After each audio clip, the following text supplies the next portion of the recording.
मुझे नहीं पता कि ये खबर सही है या नहीं कि आजम खान भी बसपा में शामिल हो सकते हैं या नहीं, परंतु ये बात सही है कि आजम खान और मुस्लिम आज सपा को देख रहे हैं कि क्या हो रहा है, और वो ये देख रहे हैं कि जिस मुस्लिमों की रहनुमाई करके वो अब यहां तक पहुंचे हैं, उन मुस्लिमों को जस्टिफाइड कैसे करेंगे, किस प्रकार वो जवाब देंगे। पहले तो इनका ये था कि हम सरकार में नहीं है, हम सत्ता में नहीं है। ये बात सही है कि आज भी सरकार और सत्ता में नहीं है, परंतु विपक्ष में होने के बावजूद भी अगर इनकी जबान से मुस्लिमों के लिए एक भी शब्द नहीं निकलता, तो मुस्लिम आज वो हर चीज देख रहा है। मुस्लिम देख रहा है कि किस प्रकार आजम खान को जेल में डाला गया और उसके समर्थन में एक भी सपा नेता की जबान नहीं खुली। और जब आप बात करते हो कि दलित मुस्लिम जो गठजोड़ की जो बात है, कभी भी टूटा नहीं था और ना ही वो टूटेगा। देखिए, आप इसे आप ढर्रा कहो या इसे आप सोशल इंजीनियरिंग कहो, हम ये कहेंगे कि जो सोशल जितने भी दबे कुचले पिछड़े लोग हैं जिनके ऊपर अत्याचार हुआ है, वो बसपा के साथ जुड़ने के लिए तैयार है। और जिसको आप कहते हो कि डर्रा नहीं, सोशल इंजीनियरिंग है और हमारी नींव है। हमने हमेशा कभी भी और कहीं भी हमने ये नहीं कहा कि अमुक व्यक्ति से हमारी दुश्मनी है या अमुक व्यक्ति के साथ हम खड़े हैं। हमारा जो है गठबंधन हर उस व्यक्ति के साथ होगा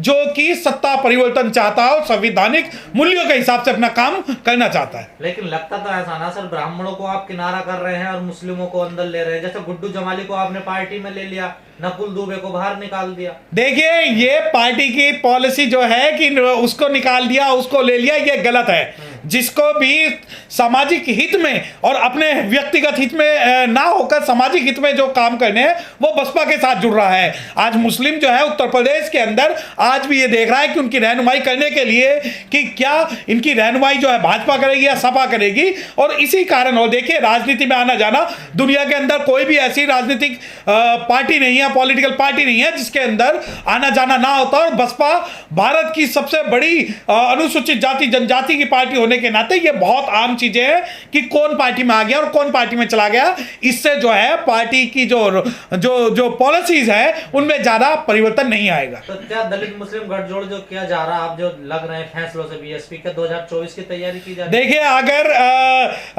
2024 से पहले हम दलित मुस्लिम गठजोड़ बनाने में कामयाब हुए तो ये 2024 का जो इलेक्शन होगा वो एक बदलाव की ब्याज लाएगा। और मैं आपको बता देना चाहता हूं कि जिस प्रकार ये जो मनुवादी जो लोग हैं मुस्लिमों को पूरे भारत में टारगेट कर रहे हैं और बुलडोजर चल रहे हैं, तो इस बुलडोजर को अगर कोई गिराएगा तो हाथी गिराएगा, क्योंकि हाथी के सामने जो बुलडोजर की ताकत है वो जीरो होगी। और मैं बताना चाहता हूं कि अगर जो शेड्यूल कास्ट और मुस्लिम का गठजोड़ पहले बना और पूरे भारत के अंदर ये एग्जाम्पल क्रिएट हुआ कि उस वक्त जो है मुस्लिमों पर कम अत्याचार हुए। जिस प्रकार अयोध्या का निर्णय जब बहन कुमारी मायावती जी के शासनकाल में हुआ, पूरी दुनिया की मीडिया की नजरें और मुस्लिमों की नजरें अयोध्या और उत्तर प्रदेश पे थी कि कहीं ये दंगे ना कर दे। पर माननीय बहन कुमारी मायावती जी का शासन था जो उत्तर प्रदेश के अंदर में अयोध्या का डिसीजन आने के बावजूद भी कोई भी दंगा नहीं हुआ और मुस्लिमों ने अपने आप को सुरक्षित महसूस किया। और जो है मुस्लिम आज ये मानते हैं कि हमें जो है हक परस्ती में उनकी जो रायशुमारी होनी चाहिए, उनकी हक परस्ती में जो रायशुमारी 2024 में बहन कुमारी मायावती जी करेंगी। जैसा सर आपने भी कहा कि मुस्लिम यूपी में ठगा सा महसूस कर रहा, तो किस तरफ जाएगा वो? ओवैसी की तरफ जाएगा, बीएसपी के, फिर कांग्रेस को अपनाएगा? देखिए, मुस्लिम जो है कांग्रेस को तो बिल्कुल नहीं अपनाएगा, क्योंकि मुस्लिमों को पता है कि जो सरकारी नौकरियों में 25% थे आजादी के समय, वो अब जो है 1% भी नहीं रहे। जो 600 रियासत के राजा थे, आज 6 रियासत के राजा भी नहीं है। और जितना जो शोषण, जितने भी दंगे जो हुए मुस्लिमों के साथ, वो कांग्रेस शासनकाल में हुए। और जिस प्रकार कांग्रेस को खत्म करने का श्रेय बहुजन समाज पार्टी को जाता है, इसलिए मुस्लिमों को पता है कि अगर भाजपा को कोई खत्म करेगा तो वो बहुजन समाज पार्टी करेगी। और 2000 जब 1984 से जैसी बहुजन समाज पार्टी बनी और 2000 आते आते कांग्रेस को अपना अस्तित्व बचाना जिस प्रकार मुश्किल हो रहा है, अगर मुस्लिम समाज बहुजन समाज पार्टी के साथ आ जाएगा तो यही स्थिति, यही हाल भाजपा का इस पूरे भारत के अंदर होगा। पर मुसलमानों की ना सपा बसपा तो कोई तो दोनों में से बात तो नहीं कर रही हो। नहीं, आप लोग जब कांग्रेस और ओवैसी बात कर रहे हैं तो उधर ही जाएंगे ना वो। देखिए, मुस्लिमों की बात आप किस आधार पे ये कह सकते हैं कि बसपा नहीं कर रही? बसपा ने सबसे ज्यादा मुस्लिमों की बात की, चाहे वो मॉब लिंचिंग की बात हो, चाहे वो सीएनआरसी की बात हो, चाहे वो ट्रिपल तलाक की बात हो। और जब भी पार्लियामेंट में मुस्लिमों का मुद्दे उठे तो मैं आपको बता सकता हूं कि हमारे जो जो जो नेता प्रतिपक्ष थे उन्होंने हर मुद्दे पर अपनी बात रखी और मुस्लिमों के समर्थन में अपने बात की। और इसलिए मैं बताना चाहता हूं कि आज मुस्लिम जो है बहुजन समाज पार्टी को देख रहा है। सर, जैसे यूपी से खबरें आई, आपने भी आजम खान की बात करी है, जो मुस्लिम नाराज हैं, क्या उसका नुकसान होगा अब सपा को? देखिए, सपा को नुकसान तो इस बार भी हुआ है और अगली बार भी होगा।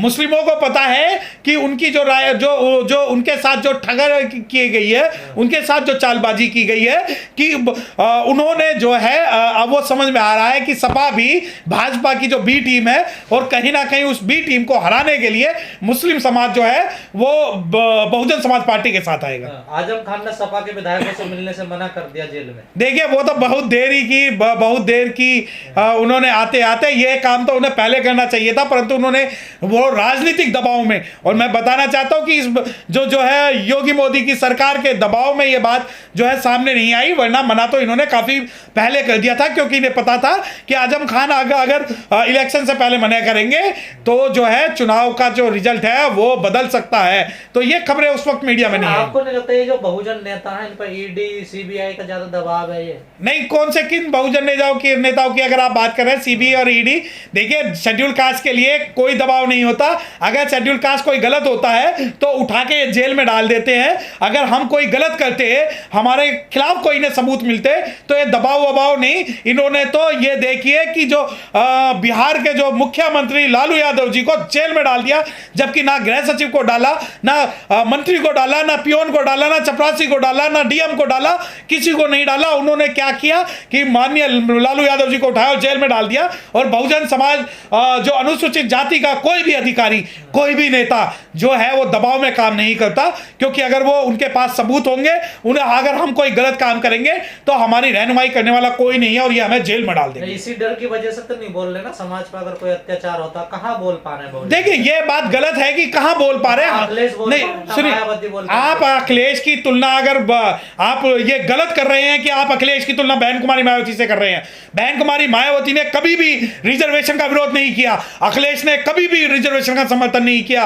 और जब आप अखिलेश की तुलना करते हो, जब अखिलेश की सरकार आई थी तो शेड्यूल कास्ट की झोपड़ियां जलाकर इन्होंने जश्न मनाया था।